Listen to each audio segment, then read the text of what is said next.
स्वागत है मित्रों। कहानी को आगे बढ़ाते हुए आज दिखाया जा रहा है बॉस, जो फिर से लड़की के गेटअप में है और एन के डैड के ऑफिस आया है।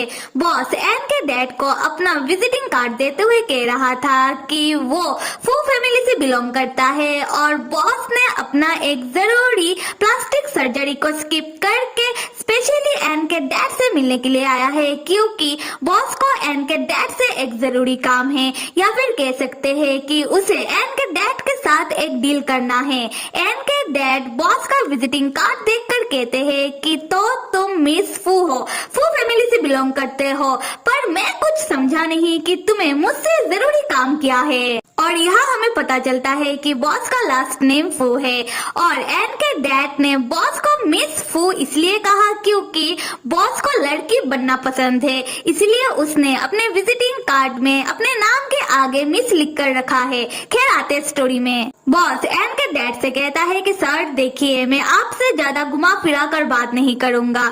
मैंने यही पास में उस लड़के को देखा, आप उसे अच्छे से जानते होंगे, उसका नाम लैन है और उसके साथ आपका बेटा भी था। तो मैंने सोचा कि आपसे आकर बात करो।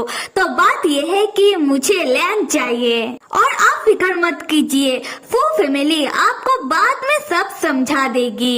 एन के डैड कहते हैं कि मिस फू, आपको क्या लगता है कि आप फू फैमिली से बिलोंग करते हो तो आप कहीं भी आकर कुछ भी मांगोगे, और आपको क्या लगता है कि लैन क्या कोई चीज है जो मैं आपको दे दूंगा? बॉस कहता है सर शायद आपने मेरा बात नहीं समझा। मैं ये कह रहा हूँ कि सर आप लोग आपके बिजनेस के आड़ में ह्यूमन एक्सपेरिमेंट करते हो, ये बात मुझे पता है, और लैन आपके लिए कितना जरूरी है ये भी मुझे पता है, और आप लोगों को आपके एक्सपेरिमेंट के लिए फंड का जरूरत तो पड़ता होगा, तो मेरा फैमिली आपको फंड दे देगा। आप सिर्फ बताओ कि आपको कितना अमाउंट चाहिए। यहाँ हम एन के डैड को देखते हैं जिन्हें बॉस की बात पसंद नहीं आती। एन के डैड कहते हैं कि मिस फू क्या आप मुझे धमकी दे रहे हो? आपको क्या लगता है कि अगर आपको हमारे बारे में पता चल गया तो क्या मैं डर जाऊंगा? बिल्कुल नहीं, और ना ही मैं कुछ अमाउंट के लिए लैन आपको दे दूंगा। तो अभी आप यहाँ से जा सकते हो। यहाँ हम मिस फू यानी कि बॉस को देखते हैं जिसे समझ आ जाता है कि उसका दाल यहाँ निकलने वाला। तो बॉस जाते जाते एन के डैड से कहता है कि सर मैं आपको धमकी नहीं दे रहा था, बल्कि मैं तो आपको ऑफर दे रहा था, जो मानना या फिर ना मानना ये आपके ऊपर निर्भर करता है। पर मैं आपको एक बात बता दूं, आपके साथ बात करके मुझे ये तो समझ आ गया है कि आप बिल्कुल नहीं चाहते कि लैन के बारे में और भी किसी को पता चले। अगर क्या हो कि मैं लैन के बारे में सबको बता दूं, इस बारे में आप जरूर सोचना। एन के डैड तब गुस्से में कहते हैं कि तुम्हें जिसको जो बताना है जाकर बताओ, मैं भी देखता हूँ कि तुम क्या कर सकते हो, और अभी तुम मेरे ऑफिस से निकल जाओ। यहाँ से सीन शिफ्ट होकर हम एन और लैन को देखते हैं जो क्लासेस के बाद एकेडमी के बैकयार्ड से आ रहे थे, और लैन के हाथ में एक बास्केटबॉल है। लैन एन से कहता है कि तो ये था तुम्हारा जरूरी क्लास, तुम लोग मिलकर बास्केटबॉल टीम बना रहे हो। एंड मानना पड़ेगा कि तुम हमारे डिपार्टमेंट में बहुत पॉपुलर हो, स्पेशली लड़कियों के बीच में, और सब स्टूडेंट चाहते हैं कि तुम बास्केटबॉल टीम का हिस्सा बनो। पर एन तुम तो हमेशा कहते हो कि पढ़ाई के अलावा बाकी सब उतना जरूरी नहीं है, तो साले कमीने तुमने मुझे क्यों बता दिया? तुमने मुझसे बिना पूछे मेरा नाम बास्केटबॉल टीम में क्यों डाल दिया? तुम हमेशा मुझसे बिना पूछे मेरा डिसीजन क्यों लेते हो? और ये कैसा बास्केटबॉल टीम है? मैं उन लोगों के साथ बिल्कुल प्रैक्टिस नहीं करूंगा, क्योंकि एक तो चश्मू जो बिना बात की मुश्किल में पड़ता है और उसके बाद मेरा दिमाग खाता है, और दूसरा वो लड़का टाई जिसने बिना कुछ सोचे समझे मेरा कंप्लेन उस दिन टीचर से कर दिया था, और उसे मेरे साथ लड़ाई करने में बहुत अच्छा लगता है, और बाकी जो भी है उन्हें तो मैं जानता तक नहीं। एन यहाँ लैन को समझाते हुए कहता है कि लैन सबके साथ बास्केटबॉल खेल ले, क्योंकि इसमें लैन का ही फायदा है। लैन जब सबके साथ रहेगा तभी तो सबको पता चलेगा कि लैन कितना शक्तिशाली है, और वो लोग लैन को जैसा समझते हैं लैन वैसा नहीं है। फिर सब लैन को जानेंगे और समझेंगे, उसके बाद कोई भी लैन को गलत नहीं समझेगा। और अगर लैन को उनके साथ प्रैक्टिस करने में दिक्कत है तो कोई बात नहीं, लैन एन के साथ प्रैक्टिस कर लेगा। अब तो लैन तुम मान जाओ। लैन कहता है उसका बिल्कुल मूड नहीं है। फिर लैन अपना बास्केटबॉल एन को पकड़ाते हुए एन के पास से भागने लगता है, वो भी स्टाइल से दीवार में से जंप मारते हुए।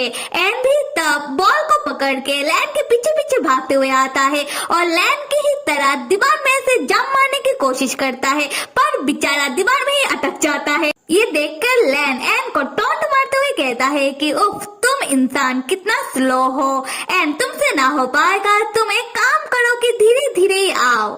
एन लैन के पास आकर दोबारा कहने लगता है कि तो क्या लैन मान गया? लैन कहता है लैन मान जाएगा अगर एन लैन को फिर से उसका होमवर्क देखकर करने दे तो। ये सुनकर एन लैन को मना करते हुए कहता है कि पढ़ाई लिखाई में लैन अपना दिमाग लगाए, और एन तो है ही लैन का मदद करने के लिए, और इससे लैन का ही दिमाग शार्प होगा। और सिर्फ एक होमवर्क के लिए क्या लैन बास्केटबॉल नहीं खेलेगा? लैन एन का बात नहीं मानेगा, ये तो सही बात नहीं है। तब हम लैन को देखते हैं जो एन से बहुत परेशान होने लगता है। एंड लैन लाइक कोई तो मुझे इस लड़के से बचाओ। फिर लैन एन के हाथ से बास्केटबॉल लेते हुए कहता है कि लैन बास्केटबॉल कैसे खेलेगा क्योंकि लैन के शरीर में दर्द होगा। ये सुनकर एन कहता है कि लैन कोई इंसान थोड़ी ना है जिसे दर्द महसूस होता है। उसी वक्त लैन और एन को चोई और चोई का पेरेंट्स का आवाज जोर जोर से सुनाई देने लगता है। लैन और एन वही रुक कर सुनने लगते हैं जहां हम देखते हैं कि चोई का डैड चोई को डांट रहा था।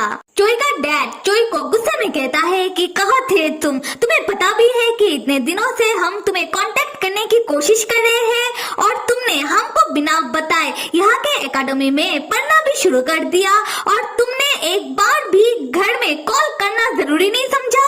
चोई कहता है डैड आपने तो कहा था जब मैं एक बार पैसा कमाना शुरू कर दूंगा उसके बाद आप लोग मेरे लाइफ को और कंट्रोल नहीं करोगे, तो अब क्यों? चोई के डैड चिल्लाते हुए कहते हैं कि अगर हम तुम्हारे लाइफ को एक सही दिशा नहीं देंगे तो क्या पता तुम दोबारा किसी आवारा लड़के के साथ चले जाओ, और मैं हमारे परिवार को तुम्हारे वजह से डूबने नहीं दूंगा। तो तुम हमारे साथ वापस चल रहे हो। दूसरी तरफ हम एन को देखते हैं जो लैन से पूछता है कि यहाँ ये सब क्या हो रहा है। लैन जो समझ जाता है कि चोई और चोई के पेरेंट्स के बीच चल क्या रहा है, पर लैन एन को कुछ नहीं बताता बल्कि वो एन का हाथ पकड़ के खींचकर ले जाते हुए कहता है कि एन हमें यहाँ से जाना चाहिए। जैसे ही लैन एन को लेकर जाने लगता है उसी वक्त चोई का डैड लैन को देख लेता है और चोई भी लैन को देखकर कहता है कि लैन तुम यहाँ। लैन चोई को कोई जवाब नहीं देता। चोई का डैड लैन को देखकर कहता है कि लैन चोई तो फिर तुम दोनों एक ही एकेडमी में पढ़ रहे हो। फिर चोई का डैड गुस्से में चोई से कहता है कि चोई अब मैं समझा तुम यहाँ लैन के वजह से आए हो और तुम शायद लैन के साथ रहने के सपने देख रहे हो, ऐसा मैं नहीं होने दूंगा। और लैन से कहते हैं कि लैन के पेरेंट्स ने तो उनको प्रॉमिस दिया था कि लैन कभी भी उनके बेटे चोई के साथ कोई भी रिश्ता नहीं रखेगा, तो क्या लैन के लिए उसका पेरेंट्स का प्रॉमिस कोई मायने नहीं रखता? यहाँ हम एन को देखते हैं जो सीरियस लुक के साथ चोई और चोई के पेरेंट्स के ओर देखने लगता है। खैर चोई के डैड तब लैन के ऊपर भड़क जाते हैं और गुस्से में लैन के ओर बढ़ते हुए वो लैन से कहते हैं कि लैन तो उनके सोच से भी गया गुजरा निकला। अगर लैन ये सोच रहा है कि वो दोबारा चोई के लाइफ में वापस आ सकता है तो उनके रहते हुए वो ऐसा नहीं होने देंगे।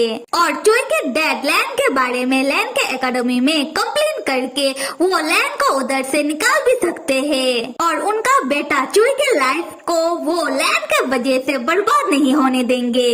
तब हम लैन को देखते हैं जिसे गुस्सा तो बहुत आ रहा था पर वो चोई के डैड को उल्टा जवाब नहीं देता बल्कि चुपचाप उनका बातें सुनने लगता है। और दूसरी तरफ एन, जिसे चोई के डैड का बकवास बिल्कुल पसंद नहीं आता, तो वो चोई के डैड और लैन के बीच में आकर कहता है कि अंकल आप जहाँ हो वही रुक जाओ, आगे बढ़ने की गुस्ताखी मत करना। शायद आपको समझ नहीं आ रहा कि आप अभी जहाँ खड़े हो वो हमारे एकेडमी का बैक गेट है। अगर आपने यहाँ हमारे एकेडमी के स्टूडेंट के लिए कोई भी मुसीबत खड़ी करने की कोशिश की तो मैं अभी के अभी गार्ड को बुलाकर आपको यहाँ से बाहर कर दूंगा।